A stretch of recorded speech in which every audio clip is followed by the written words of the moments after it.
How to lock chat on WhatsApp.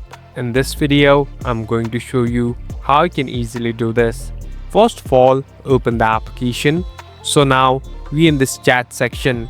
Basically, this is the place where you can find people added with you. Now, simply tap and hold on to the person whom you want to do this. So here I'm tapping on one. Here on the right top, you can find this three dot icon. Tap on this three dot icon, and here there's a section of lock chat. So what does lock chat do? Basically, this is a way of securing your chat. Here, after enabling it, you must enter a passcode or enter a pattern. So it's up to you and the way you want to customize. At last, you can simply go back and it's done. Now, every time you need to use your password to get inside the chat. Thank you for watching this video.